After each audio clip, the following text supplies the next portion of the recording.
현재로서는 9월 달 FOMC에서 첫 번째 금리 인하의 가능성이 이제 높다고 볼 수 있겠고요. 9월에 첫 번째 인하를 하게 되면 연내 몇 번을 더 하느냐, 남아있는 회의를 다 하게 된다면 이제 3번의 금리 인하가 있을 거고, 한 번 건너뛴다고 한다면 한 2번 정도 인하가 될 텐데, 시장의 컨센서스도 그렇고 제가 생각하는 것도 9월에 첫 번째 금리 인하를 하고 11월은 좀 쉬고 12월에 하는 이런 정도의 인하 속도가 있지 않을까 싶고요. 그냥 노멀한 상황일 때 기준금리를 이렇게 움직이는 폭은 우리가 흔히 말하는 베이비 스텝 25bp 정도이거든요. 경기가 급격하게 움직인다거나 또 물가가 아주 긴박하게 반등한다던가 이럴 때는 50bp, 75bp 이렇게 움직이기도 하는데 지금은 그렇게 비상 상황은 아니라고 보여지기 때문에 25bp의 베이비 스텝으로 기준금리를 변동할 가능성이 크다라고 보고 있습니다.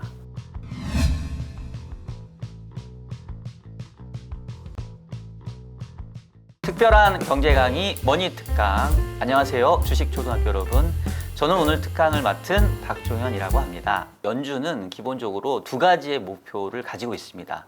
한 가지는 완전 고용을 달성하는 거고요. 그다음에 두 번째는 그 물가 상승률을 이제 2%대로 안착을 시키는 건데, 최근에 이제 미국 경제 상황을 보게 되면 이 경제 여건 자체가 조금씩 이제 둔화되면서 이제 물가 상승률은 좀 이제 거의 2%인 목표 수준을 좀 향해 가고 있습니다. 아직은 2%에 이른 건 아니지만 기본적으로 이런 추세를 이룬다고 한다면 머지않은 시간에 이 물가 상승률은 이제 목표 수준에 다다를 걸로 예상이 되고요. 반면에 그동안 이제 경제가 화랑일 때 고용 시장이 매우 좋았다가 이제 경제가 조금 둔화되다 보니까 최근에 고용 시장이 조금 둔화되면서 실업률이 슬금슬금 올라가고 있어요. 그래서 최근 이 미국의 실업률이 한 4.1% 정도까지 올라왔는데 지난번에 가장 낮았었을 때가 한 1년 전에 한 3.4% 정도 됐었으니까 이제 그와 비교해 보면 얼추 거의 한 0.6%포인트 이상 이제 올라온 거거든요. 연준 입장에서는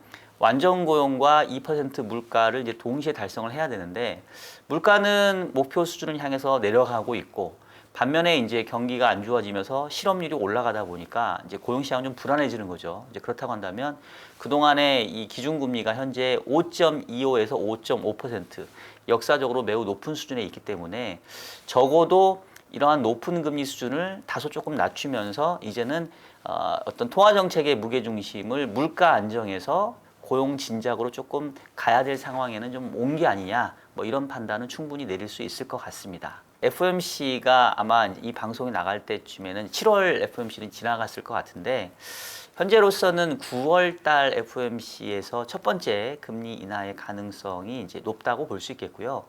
연말까지 남아있는 FOMC 회의는 이제 9월, 11월, 12월 이렇게 3번이 남아 있습니다. 11월은 좀 너무 늦고 그렇다고 보면은 이제 9월이 첫 번째 인하가 될 텐데, 이제 중요한 거는 그러면 9월에 첫 번째 인하를 하게 되면 연내 몇 번을 더 하느냐, 남아있는 회의를 다 하게 된다면 이제 3번의 금리 인하가 있을 거고, 한 번 건너뛴다고 한다면 한 2번 정도 인하가 될 텐데, 현재 시장의 컨센서스도 그렇고 제가 생각하는 것도 9월에 첫 번째 금리 인하를 하고 11월은 좀 쉬고 12월에 하는 이런 정도의 인하 속도가 있지 않을까 싶고요. 그렇게 보는 이유는 아직은 이제 미국 경제가 엄청나게 지금 급격하게 위축세를 보이고 있는 것은 아니고, 그리고 또 물가도 하향 안정화되고 있긴 하지만 목표 수준 2%보다는 여전히 높은 한 3%대 전후를 보여주고 있기 때문에 아주 빠르게 금리 인하를 하기에는 조금 상황이 이르지 않나라고 싶습니다. 그리고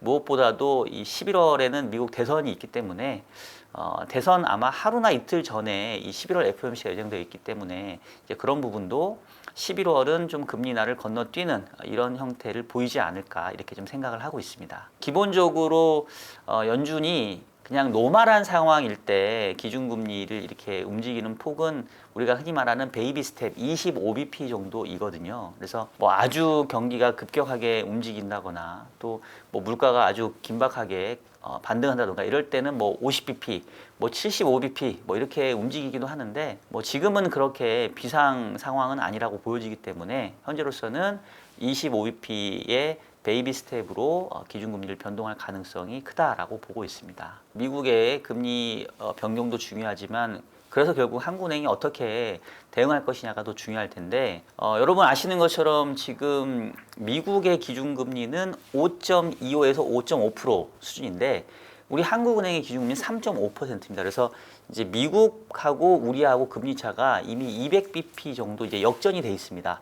그러니까 이제 역전이라는 표현은 조금 뭐 그럴 수도 있는데 이제 과거에 기본적으로 미국보다는 성장률이 조금 높은 한국의 금리가 좀 높았던 게 일반적인 상황이었기 때문에 미국보다는 지금 한국이 한 200bp 정도 낮은 이런 상황이 그렇게 오래 있었던 상황은 아니었습니다. 그래서 걱정하는 것은 미국이 기준금리를 인하한다 하더라도 이미 한국은행의 금리가 너무 낮기 때문에 실질적으로 우리가 금리 인하를 바로 할 수 있는 그런 여건이 되느냐 이제 이런 어떤 조금 이제 우려감도 있는데 결론부터 말씀을 드리면은 어쨌든 미국의 통화 정책 방향이 그동안에 이제 금리 인상 긴축 사이클에서 이제 금리를 인하하는 완화 사이클로 간다라고 한다면 한국 입장에서도 이제 국내 경제 여건을 보아가면서 이제 금리를 인하할 수 있는 그런 여력은 충분히 생긴다라고 볼 수 있겠고요. 국내 경제 상황을 보게 되면은 최근에 2, 4분기 GDP 성장률이 전기 대비로 마이너스 0.2%, 즉 역성장을 보였습니다. 그래서 국내 경제만 보게 되면은 최근에 수출이라던가 이런 부분들이 좋아지면서 성장률 숫자 자체는 나쁘진 않은데 우리 민간에서 느끼는 체감적인 경기는 특히나 이제 민간 소비 부분 또 소상공인 또 어떤 중소기업들이 이 고금리에 대한 압박을 많이 받고 있기 때문에 국내 경제 여건상에서는 이제 금리 인하에 대한 필요성이 상당히 존재하거든요. 결국은 미국의 금리 인하가 시작된다고 한다면 한국은행도 뒤따라 금리를 인하할 가능성이 매우 높다라고 보고 있고요. 다만 이제 시기적인 측면에서 최근에 조금 변수가 등장을 한 게 뭐 여러분도 많이 느끼시겠습니다만은 최근에 이제 부동산 시장의 불안을 뽑을 수 있을 것 같습니다.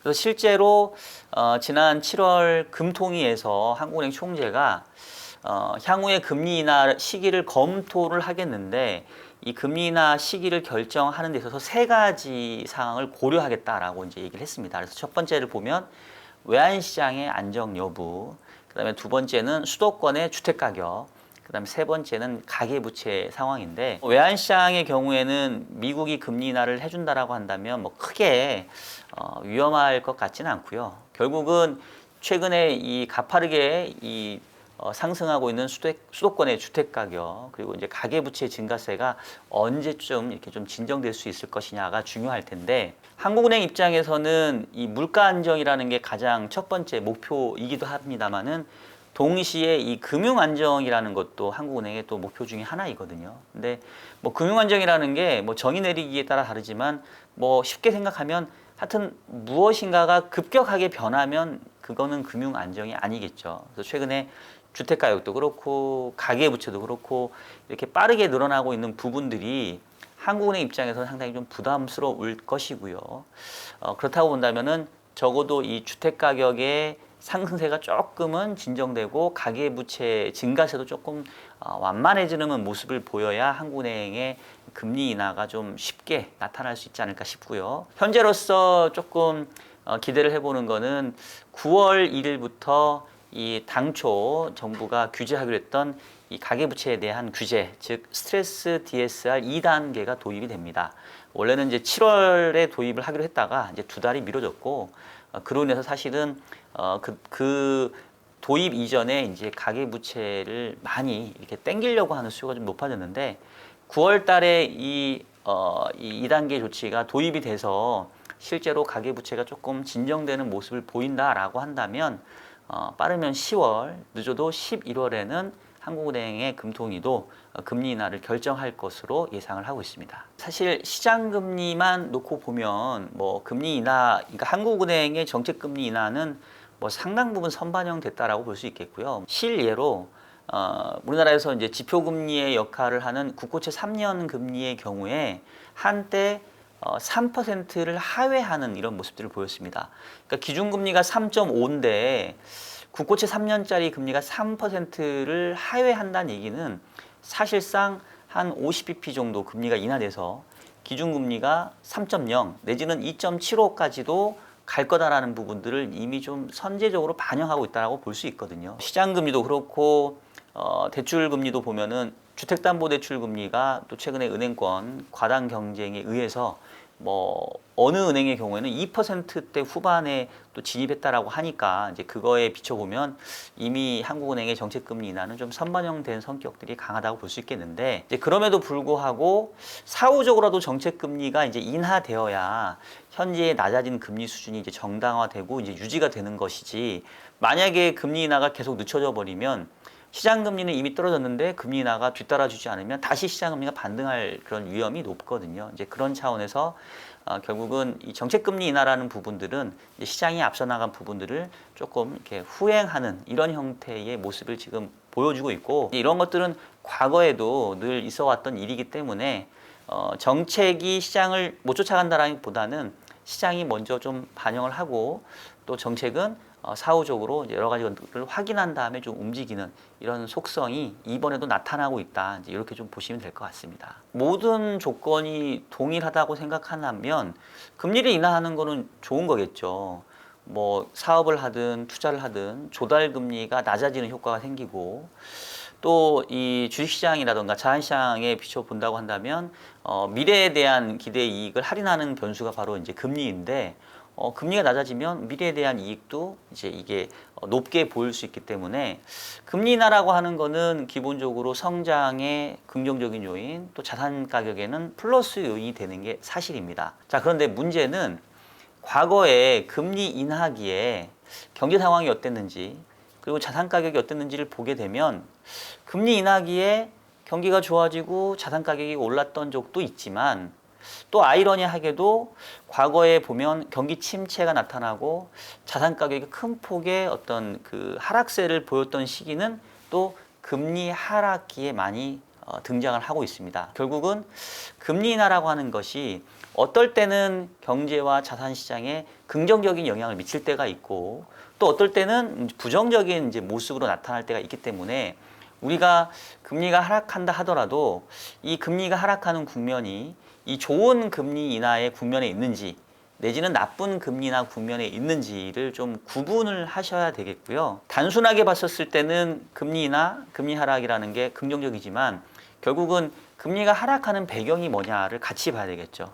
왜냐하면 기본적으로 금리를 떨어뜨린다는 얘기는 그만큼 경기 여건이 좀 둔화되고 뭔가 좀 불안한 요인이 커지기 때문에 이제 그런 것들을 상쇄하기 위해서 금리를 낮춰주는 거 아니겠습니까? 경기가 둔화되는 속도에 이렇게 발 맞춰서 비례해서 금리를 떨어뜨려 준다고 한다면 어느 정도 균형이 될 텐데, 경기가 둔화되는 속도가 예를 들면 시속 100km인데 금리를 떨어뜨리는 속도는 시속 50km라고 한다면 사실상 체감적으로 느끼는 거는 금리 인하에 대한 효과가 별반 크게 다가오지 않겠죠. 그래서 결국은 단순히 금리가 인하된다, 금리가 하락한다, 이거에 대한 방향성보다는 금리가 하락하는 속도, 그리고 이 경기가 둔화되는 속도, 이런 것들이 얼마만큼이나 잘 이렇게 균형을 이루고 있는지, 이 부분들을 여러분들께서 좀 주의 깊게 좀 보시는 게 필요할 것 같습니다. 좋은 금리 인하 국면과 나쁜 금리 인하 국면을 좀 구분을 하셔야 된다라고 이제 말씀을 드렸는데, 그러면 이제 궁금해 하실 게, 그럼 어떻게 그거를 구분할 수 있냐, 이제 이거에 대한 궁금증이 생기실 텐데요. 뚜렷한 지표가 있다거나 뭐 하나를 딱 보면 된다, 뭐 이렇게 저도 속 시원하게 말씀을 드리면 좋겠는데, 이게 사실 이렇게 구분하기가 쉽지는 않습니다. 다만 과거에 이제 경험적으로 봤었을 때 이런 지표들을 보면 조금은 어느 정도 이제 그런 것들을 구분할 수 있지 않을까라는 이제 제가 생각하는 지표가 있는데요. 이제 제가 지금 사이클에서 좋은 금리 인하와 나쁜 금리 인하 국면을 구분할 때 제가 참고할 지표는 경제 고통 지수라는 거를 저는 주로 볼 텐데요. 이 경제 고통 지수라는 게 뭐냐면, 민간이 느끼는 그 고통스러운 그 상황은 크게 보면 두 가지거든요. 첫 번째는 실업이 증가할 때, 즉 경기가 급격하게 안 좋아질 때고, 그다음에 두 번째는 경기는 뭐 나쁘진 않은데 물가가 너무 가파르게 상승해서 내 구매력이 떨어질 때, 이 두 가지가 가장 이제 고통스러운 순간이 되겠죠. 그래서 이 고통지수라고 하는 거는 이 물가 상승률과 실업률을 이제 더해서 단순 계산하는 건데, 경기가 나빠서 실업률은 급등을 하는데 물가도 오른다. 우리가 이른바 스태그플레이션 상황이죠. 이제 그때가 가장 고통스러울 거고, 거꾸로 경기는 좋아서 뭐 실업률은 좀 하향 안정화 되는데 또 마침 어떤 뭐 공급 측에서 어떤 혁신이 일어나 가지고 물건 가격도 그렇게 비싸지 않고 이게 좀 안정화된다.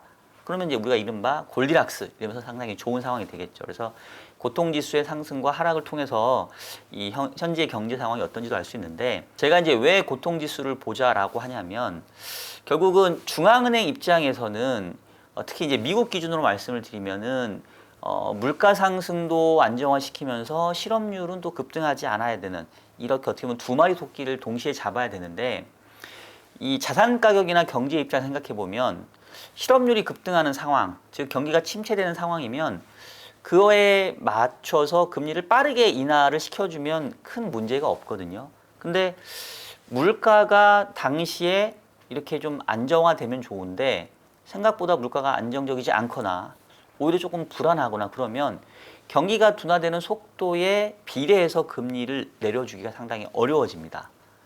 그러니까 결국은 이 고통지수의 모습을 보고 있으면 실업률이 상승을 하는 속도와 물가가 하락하는 속도가 어느 게 더 빠른지를 비교해 볼 수가 있거든요.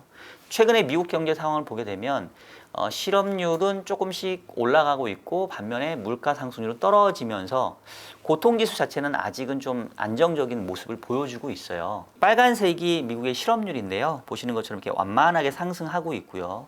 또 파란색은 물가 상승률이어서 완만하게 하락을 하고 있습니다. 그래서 현재까지는 실업률은 올라가지만 물가가 좀 하락하고 있기 때문에 그래서 연준도 결국은 이 실업률 상승에 맞춰서 이제 금리 인하를 할 수 있는 이제 그런 여건들이 만들어지고 있고 현재까지는 조금 안정적인 상태라고 볼 수 있겠습니다. 근데 이제 문제는 실업률이 높아지는 속도가 가팔라지는데 이 물가 상승률의 둔화는 좀 완만하다라고 한다면 실업률만 봤었을 때는 금리 인하를 공격적으로 해줘야 되는데 중앙은행 입장에서는 물가가 아직 매우 빠르게 떨어지는 상황이 아니기 때문에 금리 인하 속도가 좀 느려질 수 있거든요. 그래서 향후에 결국은 경기가 좀 둔화되면서 실업률이 올라가는 부분들은 좀 불가피할 텐데 그래서 중앙은행이 얼마만큼 빠르게 금리를 인하해 줄 수 있는 여력이 되느냐 그 부분들이 바로 이 물가 상승률의 하락과 함께 보시면 되기 때문에 이 실업률과 물가 상승률 이 두 가지 지표들을 여러분께서 좀 체크를 해 보시면서 지금은 중앙은행이 경기 침체에 맞춰서 이렇게 비례해서 금리를 인하해 줄 수 있는 상황인지 그렇다고 한다면 좋은 금리 인하 여건이라고 볼 수 있겠고요. 그렇지 않고 실업률이 급등해서 금리는 내려주긴 하지만 물가의 눈치를 보느라고 금리 인하 속도가 좀 늦다라고 한다면 그때부터는 이제 나쁜 금리 인하 국면으로 갈 수 있기 때문에 그때는 여러분 자산 시장에서도 흔히 말하는 안전하게 위험 관리 또 보수적인 투자로 여러분의 포트폴리오를 좀 조정하시기를 권고를 드리고 싶습니다.